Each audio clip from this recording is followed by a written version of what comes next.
One, two, three, four.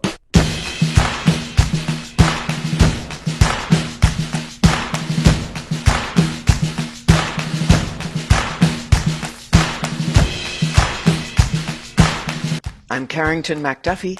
This is Starseeds of Freedom. And today we're continuing with the reading of The Law by the great Claude Frédéric Bastiat. This is part 2. I'm going to read it in 3 parts. But before we get going with that, I wanted to let you know I have some great interviews coming up. One is going to be on the subject of patents, how our creativity gets hijacked and up into the upper echelons, and how we're going to pull it back down with some changes going on in different aspects of the financial system. I've got someone really wonderful to talk to about that, a real innovator. And I've got a lawman coming up really soon. And also, we're going to be talking to someone about geopolitics and finance and what makes the world go round, all of which makes our heads spin around. And he's going to help us get our head on straight to the extent that it's possible. Let's see, what else did I want to also I wanted to let you know that a guy that I've interviewed on this podcast a couple of times, really interesting guy, Vinnie Tolman. If you've been following this podcast, you may have heard at least one of the interviews with him. He's the dude who died and was zipped into a body bag and went to heaven and came back. That's shorthand for what happened. It came back loaded with insight and also with second sight, and it completely changed his life. And because of that, he has changed a lot of other people's lives, and he's been doing that for a long time. He and other of his colleagues are have a conference coming up in Las Vegas on May 2nd to the 4th. It's Vinny and some other really wonderful spiritual teachers, great people with a lot of insight, and also they're cool because they have a sense of humor. There's a lot of levity to this presentation. I'm going to point you to his website, livinggodslight.org, to find out more about that conference if you're interested in being immersed in that kind of a situation. And I'll also put that in the show notes. Let's see what else. I'm going to also, as always, I put my contact here. If you want to reach out to me via email, you can go to my website and reach out to me if you would like me to send you links directly either to the ongoing project of Bastiat, The Law. And also I wanted to mention one last thing before we get going. I'm repeatedly told that I'm a recording artist with a lot of records out and constantly releasing singles. I have a single coming up pretty soon here. We're scheduling it for June, looks like, and that's going to be here before we know it. And I'm constantly told that I should play you guys a little music before I do the podcast. And I will do that. I absolutely will. Not today, but that's coming right up also. I'll tell you, though, that the drums that I use at the beginning and end of this podcast are pulled from a song that was released on a couple of records ago, and that's my favorite drummer in Nashville, Grady Saxman, playing that marching snare, which I asked him to do to get the feeling of going forward, which is what we are going to do right now with Bastiat's The Law. We're going to pick up where we left off. We were talking about plunder. So I'll start with a previous paragraph just to get us in, to lead us in. Here we go. The delusion of the day is to enrich all classes at the expense of each other. It is to generalize plunder under pretense of organizing it. Now, legal plunder may be exercised in an infinite multitude of ways. Hence come an infinite multitude of plans for organization, tariffs, protection, perquisites, gratuities, encouragements, progressive taxation, gratuitous instruction, right to labor, right to profit, right to wages, right to assistance, right to instruments of labor, gratuity of credit, etc. And it is all these plans taken as a whole with what they have in common, legal plunder, which takes the name of socialism. That's where we left off. Okay. Socialism, thus defined and forming a doctrinal body, what other war would you make against it than a war of doctrine? You find this doctrine false, absurd, abominable. Refute it. This will be all the more easy, the more false, the more absurd, and the more abominable it is. Above all, if you wish to be strong, begin by rooting out of your legislation every particle of socialism which may have crept into it, and this will be no light work. Monsieur Montalembert has been reproached with wishing to turn brute force against socialism. He ought to be exonerated from this reproach, for he has plainly said, quote, "The war which we must make against socialism must be one which is compatible with the law, honor, and justice." End quote. But how is it that Monsieur Montalembert does not see that he is placing himself in a vicious circle? You would oppose law to socialism, but it is the law which socialism invokes. It aspires to legal, not extra-legal, plunder. It is of the law itself, like monopolists of all kinds, that it wants to make an instrument. And when once it has the law on its side, how will you be able to turn the law against it? How will you place it under the power of your tribunals, your gendarmes, and of your prisons? What will you do then? You wish to prevent it from taking any part in the making of laws. You would keep it outside the legislative palace. In this you will not succeed, I venture to prophesy, so long as legal plunder is the basis of the legislation within. It is absolutely necessary that this question of legal plunder should be determined, and there are only three solutions of it. 1, when the few plunder the many. 2, when everybody plunders everybody else. 3, when nobody plunders anybody. Partial plunder, universal plunder, absence of plunder. Amongst these, we have to make our choice. The law can only produce one of these results. Partial plunder. This is the system which prevailed so long as the elective privilege was partial, a system which is resorted to avoid the invasion of socialism. Universal plunder. We have been threatened by this system when the elective privilege has become universal. The masses having conceived the idea of making law on the principle of legislators who had preceded them. Absence of plunder. This is the principle of justice, peace, order, stability, conciliation, and of good sense, which I shall proclaim with all the force of my lungs, which is very inadequate, alas, till the day of my death. And in all sincerity, can anything more be required at the hands of the law? Can the law, whose necessary sanction is force, be reasonably employed upon anything beyond securing to everyone his right? I defy anyone to remove it from this circle without perverting it, and consequently turning force against right. And as this is the most fatal, the most illogical social perversion which can possibly be imagined, it must be admitted that the true solution, so much sought after, of the social problem, is contained in these simple words: law is organized justice. Now, it is important to remark that to organize justice by law, that is to say by force, excludes the idea of organizing by law or by force any manifestation whatever of human activity: labor, charity, agriculture, commerce, industry, instruction, the fine arts, or religion. For any one of these organizations would inevitably destroy the essential organization. How, in fact, can we imagine force encroaching upon the liberty of citizens without infringing upon justice, and so acting against its proper aim? Here I am encountering the most popular prejudice of our time. It is not considered enough that law should be just, it must be philanthropic. It is not sufficient that it should guarantee to every citizen the free and inoffensive exercise of his faculties applied to his physical, intellectual, and moral development. It is required to extend well-being, instruction, and morality directly over the nation. This is the fascinating side of socialism. You know, this was written hundreds of years ago. how things, plus ça change, plus, what is it? It's, the more that changes, the more it stays the same. Plus ça change, plus ça reste.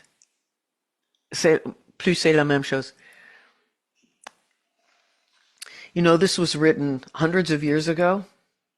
Plus ça change, plus c'est la même chose.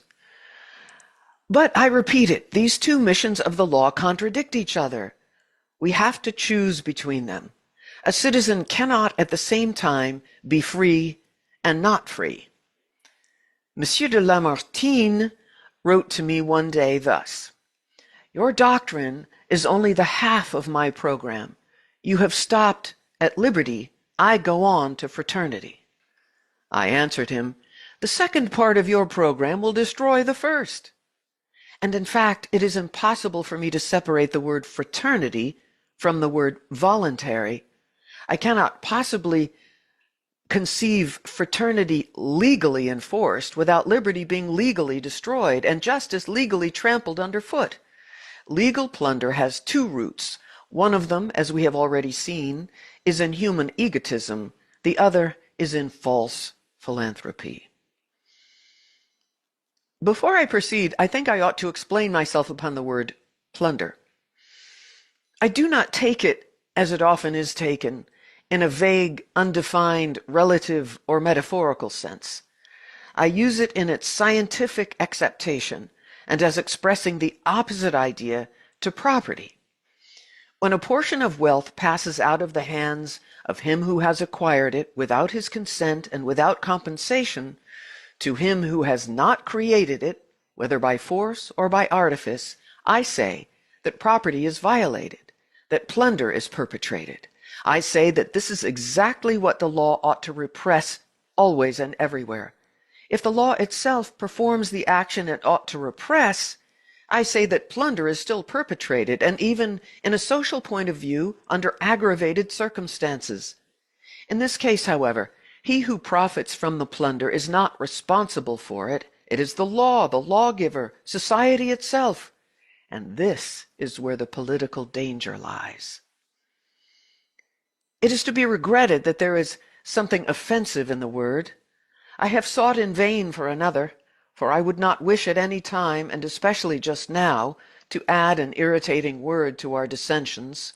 Therefore, whether I am believed or not, I declare that I do not mean to accuse the intentions nor the morality of anybody. I am attacking an idea which I believe to be false, a system which appears to me to be unjust. And this is so independent of intentions, that each of us profits by it without wishing it and suffers from it without being aware of the cause. Any person must write under the influence of party spirit or of fear who would call in question the sincerity of protectionism, of socialism, and even of communism, which are one and the same plant in three different periods of its growth.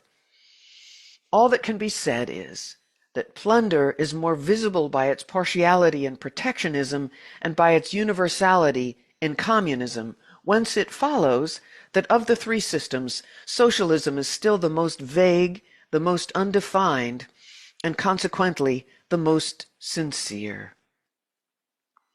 Be it as it may, to conclude that legal plunder has one of its roots in false philanthropy is evidently to put intentions out of the question. With this understanding, let us examine the value, the origin, and the tendency of this popular aspiration which pretends to realize the general good by general plunder. The socialists say, since the law organizes justice, why should it not organize labor, instruction, and religion? Why? Because it could not organize labor, instruction, and religion without disorganizing justice. For remember, that law is force, and remember that law is force, and that consequently the domain of the law cannot lawfully extend beyond the domain of force. When law and force keep a man within the bounds of justice, they impose nothing upon him but a mere negation. They only oblige him to abstain from doing harm. They violate neither his personality, his liberty, nor his property. They only guard the personality, the liberty, the property of others. They hold themselves on the defensive. They defend the equal right of all. They fulfill a mission whose harmlessness is evident, whose utility is palpable, and whose legitimacy is not to be disputed. This is so true that, as a friend of mine once remarked to me, to say that the aim of the law is to cause justice to reign is to use an expression which is not rigorously exact. It ought to be said, the aim of the law is to prevent injustice from reigning. In fact, it is not justice which has an existence of its own. It is injustice. The one results from the absence of the other. But when the law, through the medium of its necessary agent, force, imposes a form of labor, a method or a subject of instruction, a creed or a worship, it is no longer negative. It acts positively upon men. It substitutes the will of the legislator for their own will, the initiative of the legislator for their own initiative. They have no need to consult, to compare, or to foresee. The law does all that for them. The intellect is for them a useless lumber. They cease to be men. They lose their personality, their liberty, their property. Endeavor to imagine a form of labor imposed by force which is not a violation of liberty. A transmission of wealth imposed by force which is not a violation of property. If you cannot succeed in reconciling this, you are bound to conclude that the law cannot organize labor and industry without organizing injustice. When, from the seclusion of his cabinet, a politician takes a view of society, he is struck with the spectacle of inequality which presents itself. He mourns over the sufferings which are the lot of so many of our brethren, sufferings whose aspect is rendered yet more sorrowful by the contrast of luxury and wealth. He ought perhaps to ask himself whether such a social state has not been caused by the plunder of ancient times exercised in the way of conquests, and by the plunder of later times effected through the medium of the laws. He ought to ask himself whether, granting the aspiration of all men after well-being and perfection, the reign of justice would not suffice to realize the greatest activity of progress and the greatest amount of equality compatible with that individual responsibility which God has awarded as a just retribution of virtue and vice. He never gives this a thought. His mind turns towards combinations, arrangements, legal or factitious organizations. He seeks the remedy in perpetuating and exaggerating what has produced the evil. For justice apart, which we have seen is only a negation, is there any one of these legal arrangements which does not contain the principle of plunder? You say, there are men who have no money, and you apply to the law. But the law is not a self-supplied fountain, whence every stream may obtain supplies independently of society. Nothing can enter the public treasury in favor of one citizen or one class but what other citizens and other classes have been forced to send to it. If everyone draws from it only the equivalent of what he has contributed to it, your law, it is true, is no plunderer, but it does nothing for the men who want money. It does not promote equality. It can only be an instrument of equalization as far as it takes from one party to give to another, and then it is an instrument of plunder. Examine in this light the protection of tariffs, prizes for encouragement, right to profit, right to labor, right to assistance, right to instruction, progressive taxation, gratuitousness of credit, social workshops, and you will always find at the bottom legal plunder, organized injustice. You say, there are men who want knowledge, and you apply to the law. But the law is not a torch which sheds light abroad, which is peculiar to itself. It extends over a society where there are men who have knowledge and others who have not. citizens who want to learn, and others who are disposed to teach. Okay, let me re-emphasize that. Citizens who want to learn, and others who are disposed to teach. I really want to learn. It can only do one of two things: either allow a free operation to this kind of transaction, that is, let this kind of want satisfy itself freely, or else force the will of the people in the matter, and take from some of them sufficient to pay professors commissioned to instruct others gratuitously. But in this second case, there cannot fail to be a violation of liberty and property, legal plunder. You say, here are men who are wanting in morality or religion, and you apply to the law. But law is force, and need I say how far it is a violent and absurd enterprise to introduce force in these matters? As the result of its systems and of its efforts, it would seem that socialism, notwithstanding all its self-complacency, can scarcely help perceiving the monster of legal plunder. But what does it do? It disguises it cleverly from others, and even from itself, under the seductive names of fraternity, solidarity, organization, association. And because we do not ask so much at the hands of the law, because we only ask it for justice, it supposes that we reject fraternity, solidarity, organization, and association, and they brand us with the name of individualists. We can, those are his italics, emphasis Bastiat's. We can assure them that what we repudiate is not natural organization, but forced organization. It is not free association, but the forms of association which they would impose upon us. It is not spontaneous fraternity, but legal fraternity.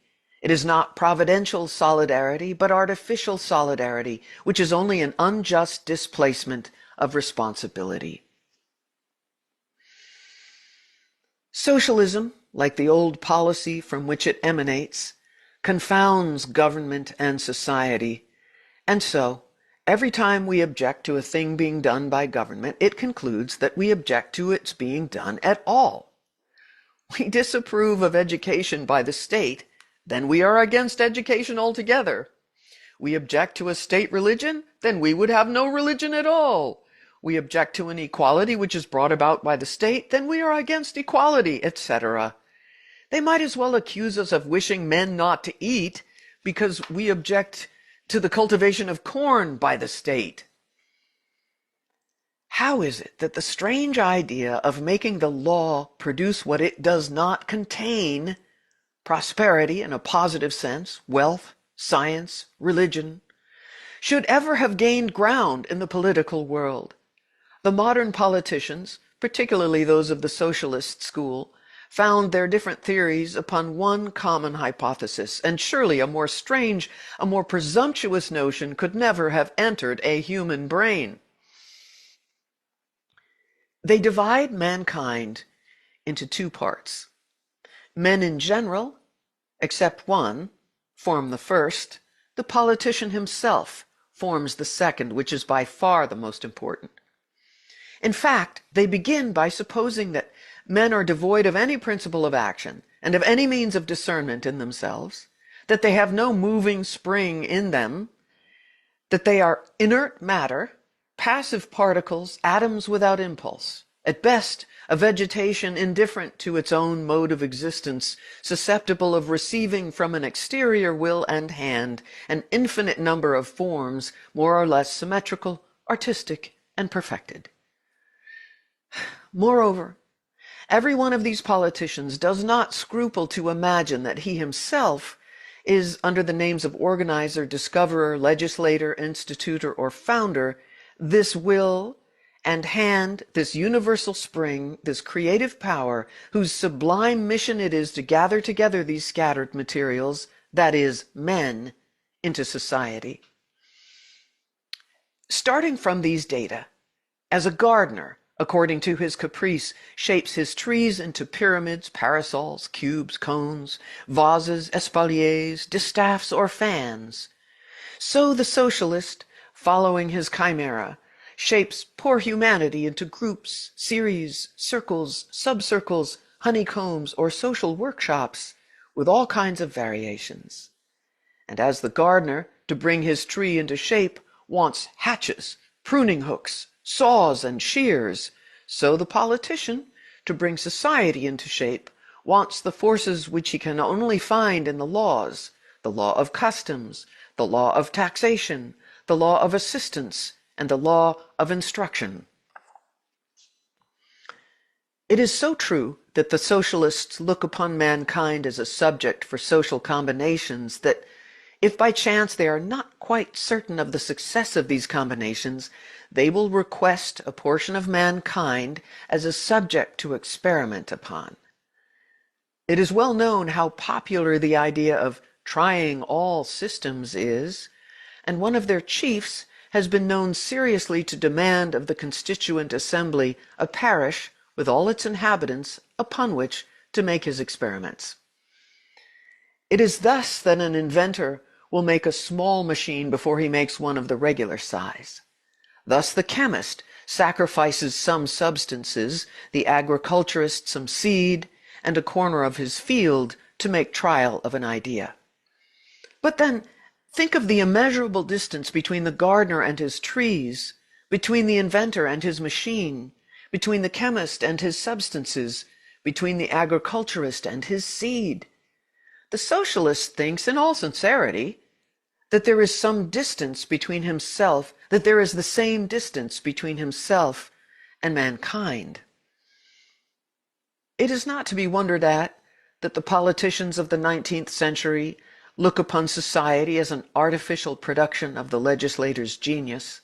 This idea, the result of a classical education, has taken possession of all the thinkers and great writers of our country. To all these persons, the relations between mankind and the legislator appear to be the same as those which exist between the clay and the potter.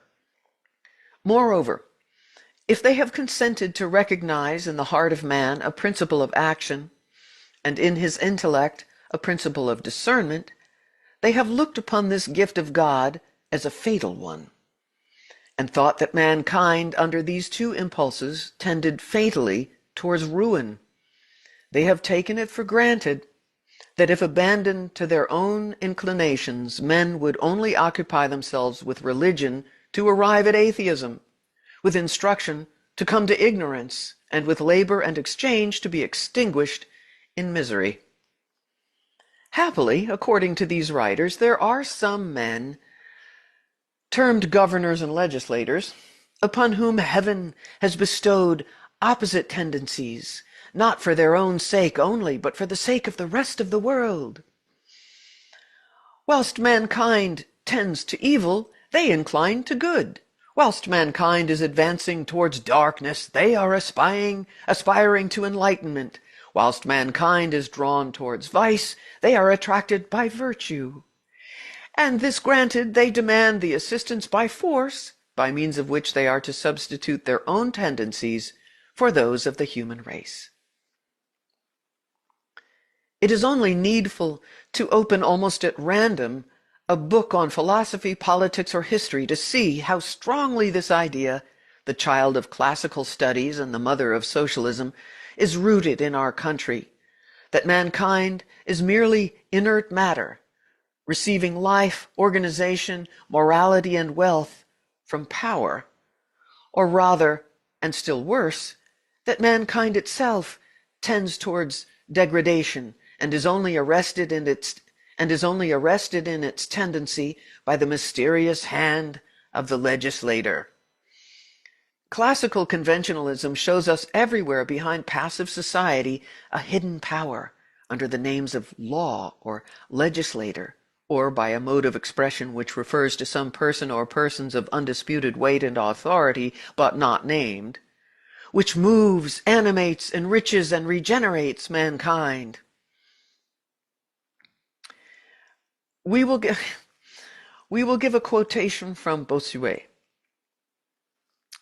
Quote, here we go.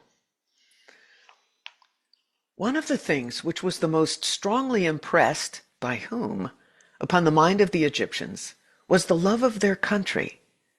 Nobody was allowed to be useless to the state. The law assigned to everyone his employment, which descended from father to son. No one was permitted to have two professions, nor to adopt another. But there was one occupation which one was obliged to be common to all. But there was one occupation which was obliged to be common to all. This was the study of the laws and of wisdom. Ignorance of religion and the political regulations of the country was excused in no condition of life. Moreover, every profession had a district assigned to it. By whom? Against good laws, one of the best things was that everybody was taught to observe them. By whom? Egypt abounded with wonderful inventions, and nothing was neglected which could render life comfortable and tranquil. End quote. Thus, men, according to Bossuet, derive nothing from themselves. Patriotism, wealth, inventions, husbandry, science, all come to them by the operation of the laws or by kings. All they have to do is to be passive. It is on this ground that Bossuet takes exception when Diodorus accuses the Egyptians of rejecting wrestling and music. How is that possible, says he, since those arts were invented by Trismegistus? It is the same with the Persians. Quote, one of the first cares of the prince was to encourage agriculture. As there were posts established for the regulation of the armies, so there were offices for the superintending of rural works. The respect with which the Persians were inspired for royal authority was excessive. End quote. The Greeks, although full of mind, were no less strangers to their own responsibilities, so much so that of themselves, like dogs and horses, they would not have ventured upon the most simple games. In a classical sense, it is an undisputed thing that everything comes to the people from without. Quote, the Greeks, naturally full of spirit and courage, had been early cultivated by kings and colonies who had come from Egypt. From them they had learned the exercises of the body, foot races, and horse and chariot races. The best thing that the Egyptians had taught them was to become docile and to allow themselves to be formed by the laws for the public good. End quote.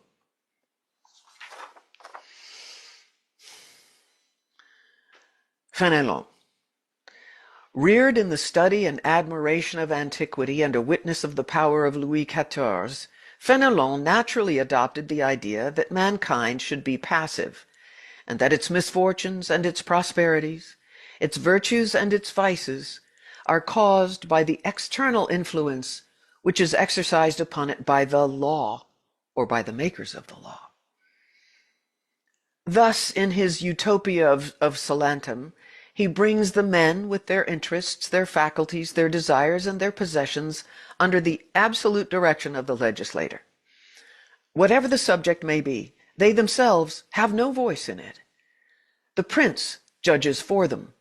The nation is just a shapeless mass of which the prince is the soul. In him resides the thought, the foresight, the principle of all organization, of all progress. On him, therefore, rests all the responsibility. In proof of this assertion, I might transcribe the whole of the 10th book of Telemachus. I refer the reader to it, and shall content myself with quoting some passages taken at random from this celebrated work, to which, in every other respect, I am the first to render justice.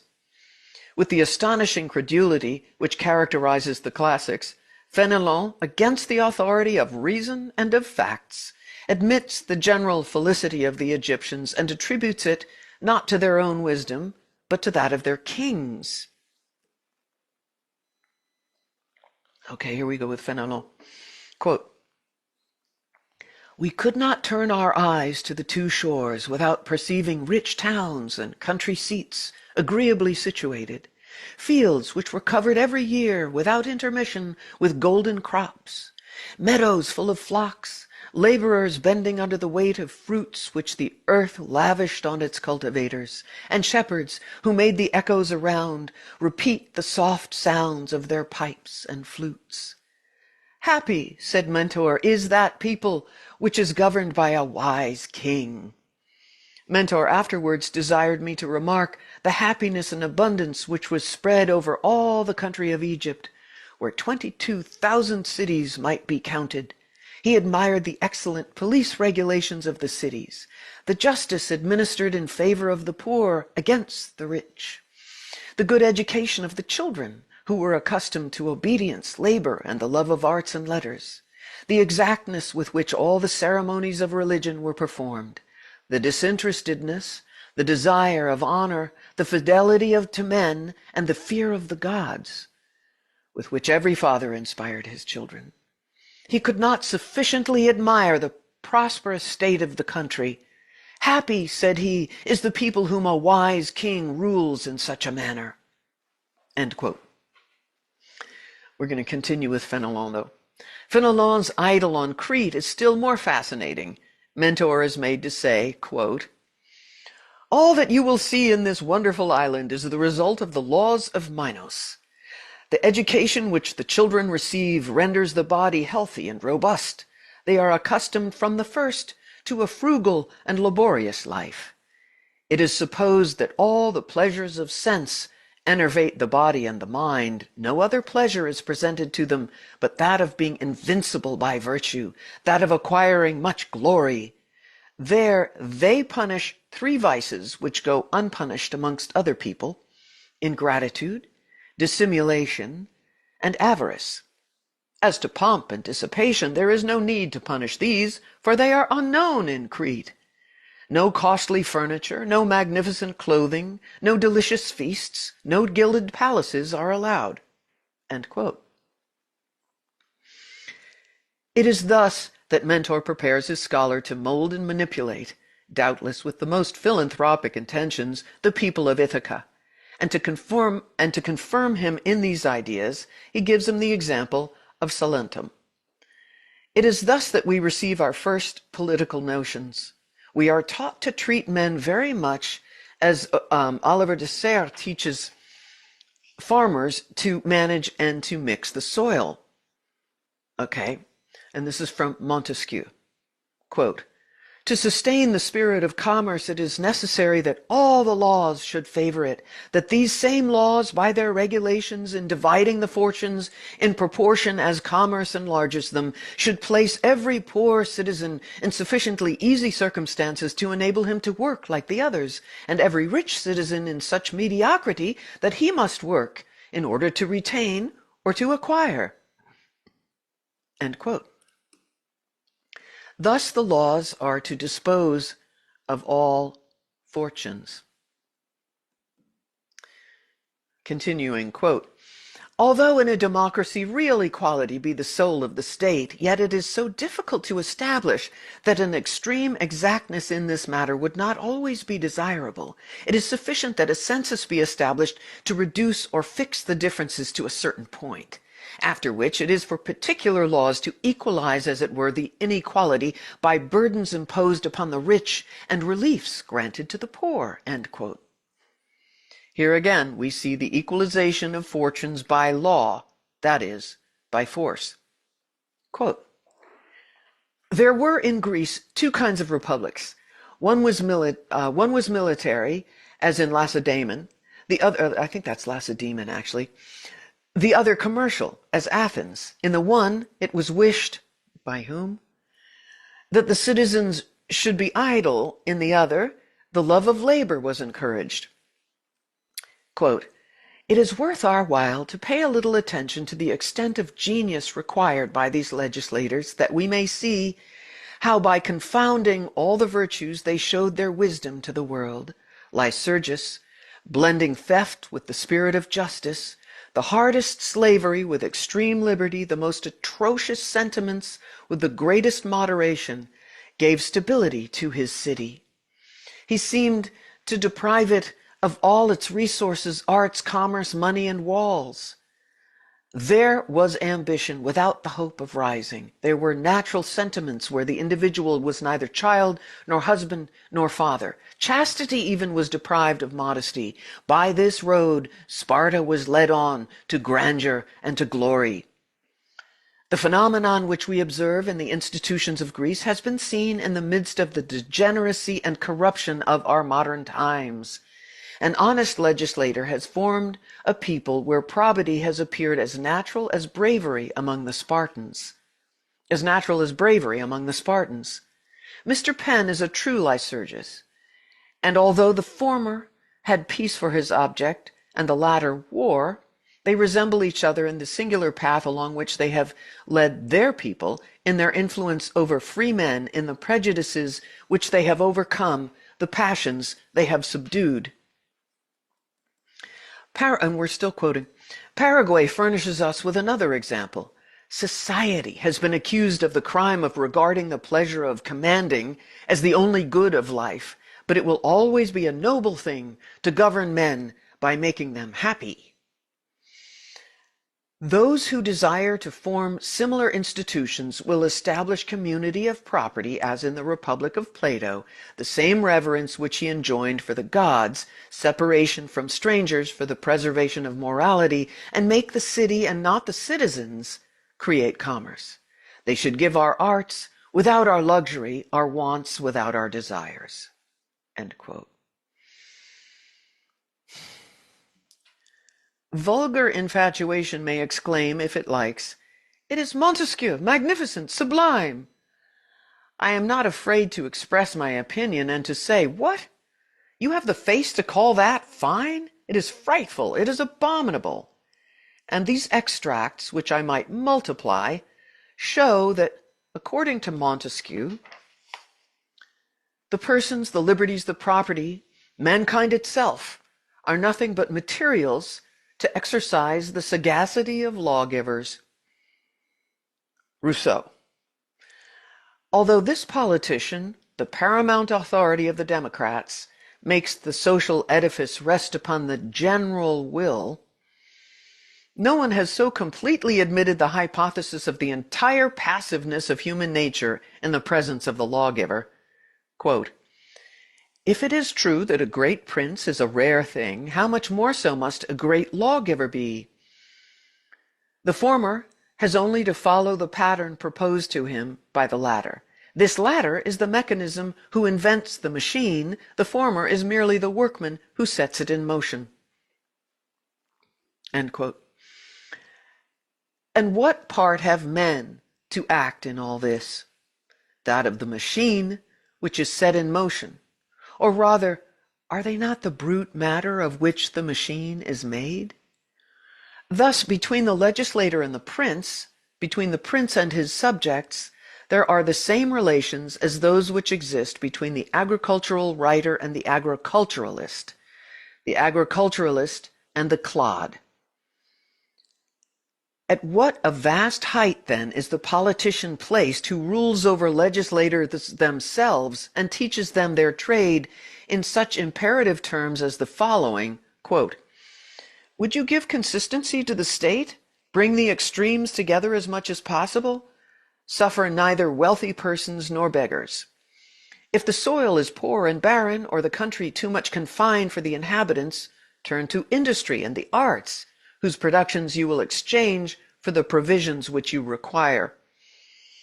On a good soil, if you are short of inhabitants, give all your attention to agriculture, which multiplies men, and banish the arts, which only serve to depopulate the country. Pay attention to extensive and convenient coasts. Cover the sea with vessels, and you will have a brilliant and short existence. If your seas wash only inaccessible rocks, let the people be barbarous and eat fish. They will live more quietly, perhaps better, and most certainly more happily. In short, besides these maxims which are common to all, every people has its own particular circumstances which demand a legislation peculiar to itself. It was thus that the Hebrews formerly and the Arabs more recently had religion for their principal object. That of the Athenians was literature. that of Carthage and Tyre, commerce, of Rhodes, naval affairs, of Sparta, war, and of Rome, virtue. The author of The Spirit of Laws has shown the art by which the legislator should frame his institutions towards each of these objects.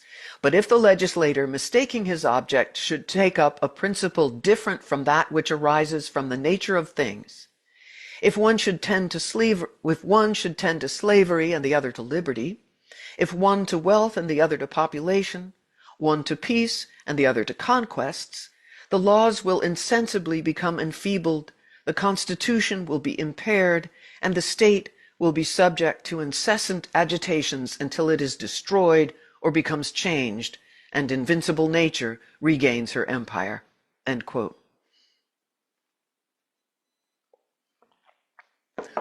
But if nature is sufficiently invincible to regain its empire, why does not Rousseau admit that it had no need of the legislator to gain its empire from the beginning? Why does he not allow that by obeying their own impulse, men would of themselves apply agriculture to a fertile district and commerce to extensive and commodious coasts without the interference of a Lycurgus, a Solon, or a Rousseau, who would undertake it at the risk of deceiving themselves? Be that as it may, we see with what a terrible responsibility Rousseau invests inventors, institutions, conductors, and manipulators of societies. He is therefore very exacting with regard to them. We're going to hear more from Rousseau. Quote, "He who dares to undertake the institutions of a people ought to feel that he can, as it were, transform every individual who is by himself a perfect and solitary whole, receiving his life and being from a larger whole of which he forms a part. He must feel that he can change the constitution of man, to fortify it, and substitute a partial and moral existence for a physical and independent one, which we have all received from nature. In a word, he must deprive man of his own powers to give him others which are foreign to him." End quote. Poor human nature, what would become of its dignity if it were entrusted to the disciples of Rousseau? Okay, this is from Raynal. "The climate, that is, the air and the soil, is the first element for the legislator. His resources prescribe to him his duties. First, he must consult his local position. A population dwelling upon maritime shores must have laws fitted for navigation. If the colony is located in an inland region, a legislator must provide for the nature of the soil and for its degree of fertility. It is more especially in the distribution of property that the wisdom of legislation will appear. As a general rule, and in every country, when a new colony is founded, land should be given to each man sufficient for the support of his family. In an uncultivated island, which you are colonizing with children, it will only be needful to let the germs of truth expand in the developments of reason.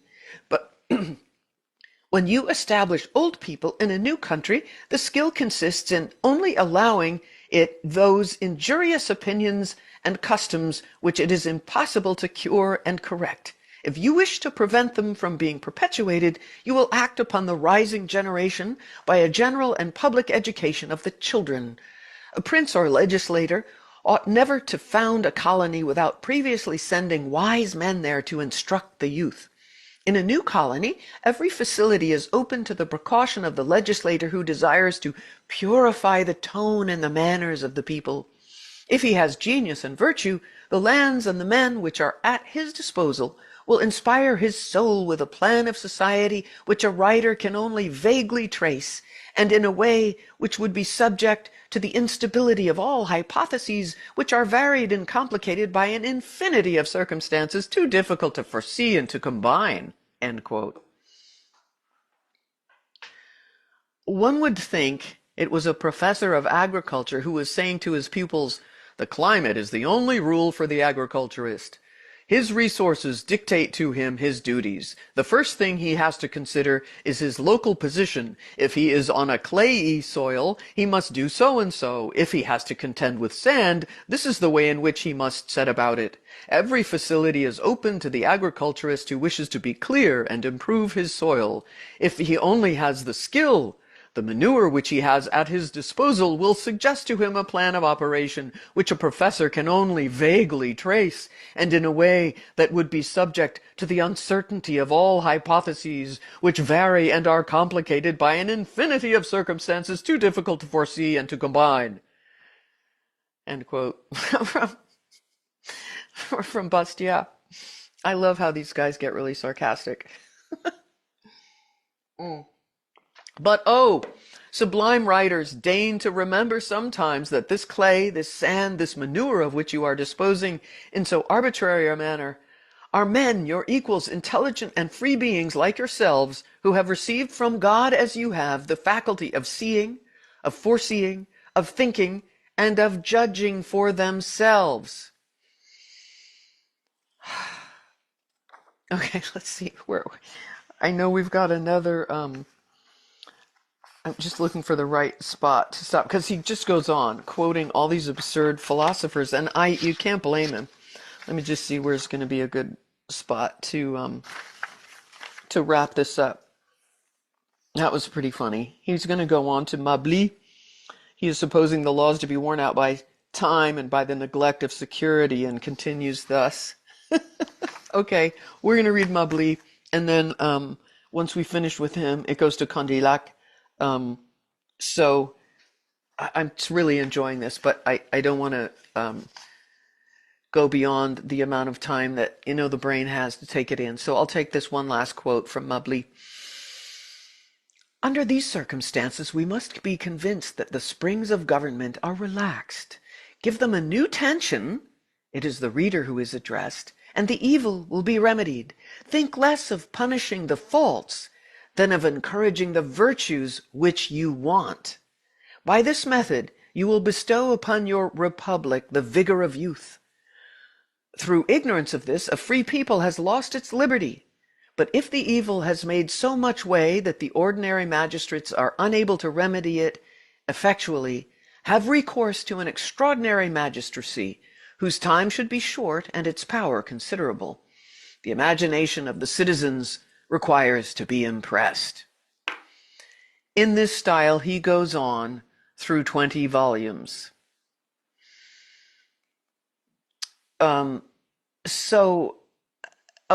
There was a time when, under the influence of teaching like this, which is the root of classical education, everyone was for placing himself beyond and above mankind for the sake of arranging, organizing, and instituting it in his own way. So I'm going to stop there. But you see how this is all about socialism, which is a version of plunder. And I know that my audience would agree with that. And I just find this stuff highly entertaining, and I hope that you do too. We will continue with this very soon to wrap up Bastiat's The Law. He has other great writings, but we're going to finish this, and then I'm thinking I might go into... actually, I've got my sights set on the Unabomber Manifesto. Well, I hope you've enjoyed this as much as I have, and if so, then give it a thumbs up, subscribe to the channel, where you'll also find music and music videos. Feel free to comment, of course, and please share. I'm Carrington McDuffie. This is Starseeds of Freedom.